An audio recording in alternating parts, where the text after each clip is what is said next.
What's up everyone, welcome back to the channel. Today we're going to start things off with a little bit of a story time.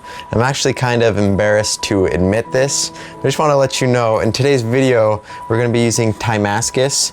This is one of my new favorite materials. We've only been using it for about, I think, 2 months now. And by the way, we get it from Alpha Knife Supply. Check them out, link in the description.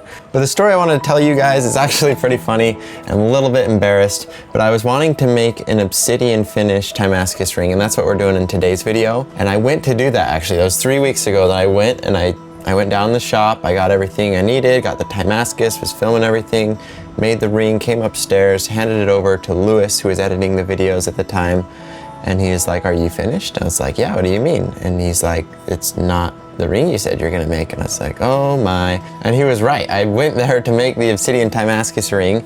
And so we just ended up making a plain ring, and it was fine. It was a cool video, and I really liked that new pattern. But today I'm going to correct that mistake. We're going to make an actual Obsidian Timascus ring, and I'm hoping you guys will really like it because you obviously really like the Obsidian superconductor ring. So we're gonna make one very similar process. We're obviously not going to etch away the copper as this doesn't have it, but it should end up with a pretty similar look and finish. And I think the Timascus colors and the stripes that it have, it's gonna make it look really cool. The first steps we're gonna be taking in making this ring is actually gonna be pretty familiar to you guys.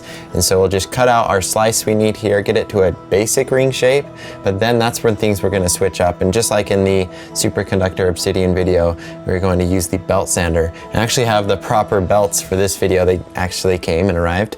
And so we'll be able to get a really nice finish on it and give it that cool beveled look that I personally and you guys apparently love. So let's go get started.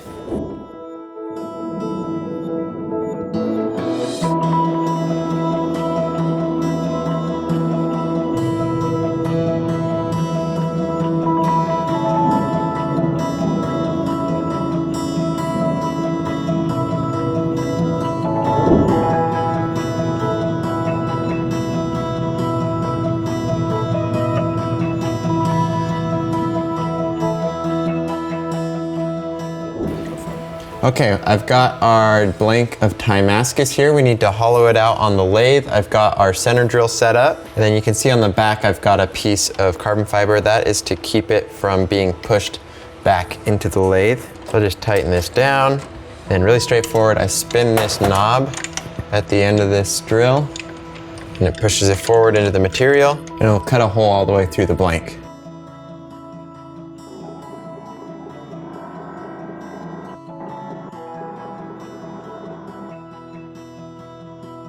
All right, and to bore out the inside a bit more, we will be using this boring bar. The way this works, it just goes into my lathe's tool post here. I tighten it here with the handle, and then when I turn the lathe on, I just put it up to the material, and it cuts it all away. So I'm not making this any particular size, so I'll just go until I think it has a cool pattern, and then we'll stop there.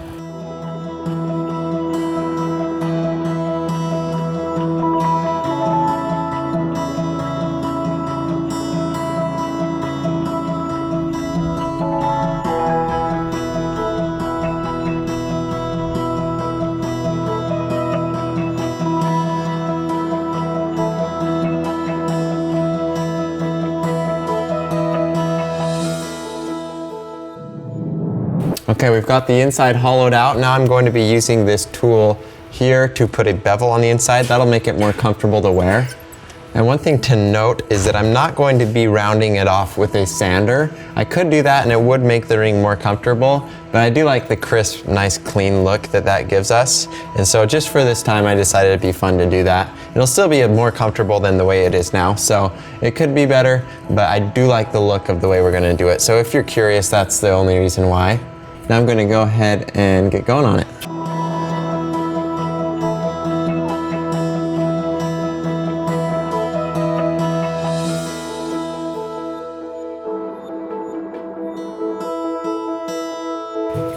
Okay, so we did those bevels. This should fit on my finger pretty nicely. Yep, there it goes. And yeah, it slides right off. So yeah, it's plenty comfortable. And then you can see just how crisp those are. It looks really cool. Now comes the fun part and where this ring is totally going to transform. We're going to go over to the belt sander and I'll be using some fine grit sandpaper on there. I'm thinking about 400 grit is what I'll want to use. And so that way we won't leave scratches on the exterior of the ring, because this is actually going to be the final finish of the ring. So I'm going to put it at an angle and then just sand a ton of different bevels onto this, just completely change the surface of the ring so every single spot on the outside of it has been hit with the belt sander. And that should give us a really cool look.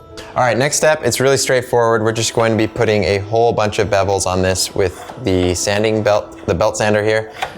So I'll do probably like 4 to 7 flat surfaces, and then I'll take this, adjust the angle of it just slightly, do another few on there, adjust it again, then just continue the process until the whole surface of the ring just really has that obsidian look that we like.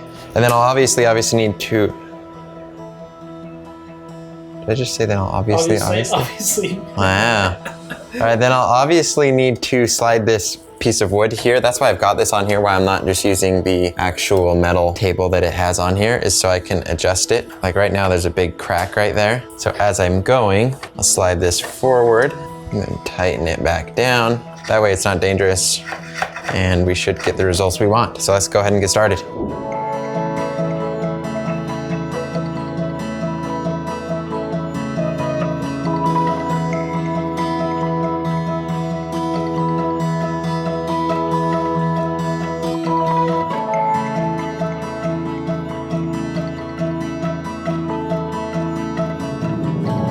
Okay, so we got that step finished. You can see it's got that really cool texture. And now I'm going to do a final step to it, which is use this buffing wheel here. And I'm gonna be using a really coarse polish. It's still like, when you think of polish, it's obviously polishing it, but it's about as coarse as those get.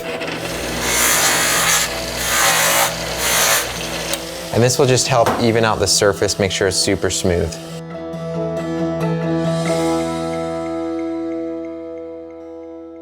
Okay, that was really simple. You can see it's got a bunch of gunk all over it. But now what I'll need to do is just clean this off very thoroughly, because we need to go heat anodize it. And like you've seen in some of my previous videos, if you do have any impurities or anything whatsoever on this ring before you heat anodize it, that'll end up affecting the finish. So I do want to give this a really thorough cleaning, and then we'll do that heat anodizing and we'll be finished.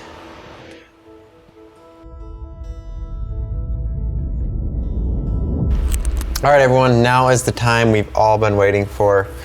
Spent hours leading up to this last little 5 minutes. This is where the ring's really gonna transform and become the final product that we're going for. And also, if you didn't know, I have a website where I sell rings just like this or a bunch of other exotic materials. That's just down in the description. But let's go ahead and get started here. All right, we're just using a blowtorch, and you can see I've got this whole jig set up here. Basically, this wire, I turn my lathe on, and this whole wire spins. The idea with the bends in it is that it'll be self-centering, so it'll stay within this little groove here. And then you can see it's very slowly rotating. That way I can evenly heat up the whole ring and get a nice consistent color all over it. Then you'll see the color changes as I'm going. So I'm gonna go ahead and get the blowtorch started. And you can see it goes through color changes. So it'll start off kind of a nice bronzy-ish color. And you'll start seeing some blues. And then we'll start getting to the point where there's some purples. And that's the range we're going for. You can get some colors after that, but my favorite color range is that blue and purple with a little bit of the bronze color in there. See, we're already getting some color change here, turning a nice bronzy color. Here, I'll slow this down so the camera can see. That looks really cool, actually. Wow. We'll keep going. It's gonna look even better, trust me.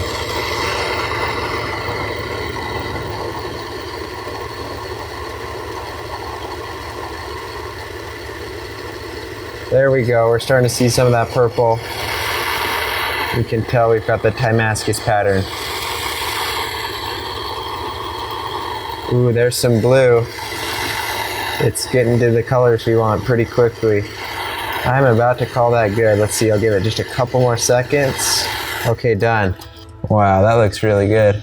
We got a really nice finish on there. That is awesome. Still a little bit too hot to touch. I'm gonna put a little bit of water on here. That's cool. See, it's so hot, it just vaporizes instantly. Now I'll do some alcohol. There we go. Still a little bit warm, but I think we're good to go ahead and take this off. Wow, that is absolutely amazing. There's a lot going on. We've got that really cool pattern carved into it.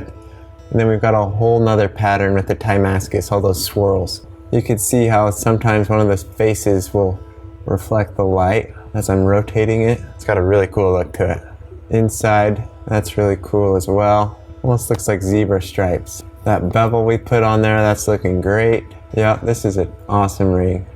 All right, guys, that's it for this video. I want to thank you so much for watching. If you've got any feedback for me, please leave it down in the comments. That's super helpful for me. You guys have been being awesome about that recently, and it really helps us out. Also, be sure to follow me on Instagram if you're not already. I really like Instagram because it's easy for me to interact with you guys, and I've got a lot less followers there, so it's easier for me to communicate with you all and just keep in touch in general. And for this video, you guys know I like to put little Easter eggs at the end. If you comment "the sauce is boss" on my most recent Instagram photo, the first 10 of you to do that, I'll follow you on Instagram. And then you'll notice right now there's 3 links popping up. Down below, that's a link to my website. That's somewhere where you can buy rings just like this one. And then on your right-hand side, that's the PAD logo you see there. That's where you can subscribe to my channel. And then in that bottom right-hand corner, that's a suggested video. And the way YouTube does that is they actually recommend that to you personally based on your browsing history. They know what you'd be interested in. So YouTube's actually really good at that. I think you'll enjoy the video. Anyways, that's gonna be it. Thank you so much for watching, and I'll see you in the next one.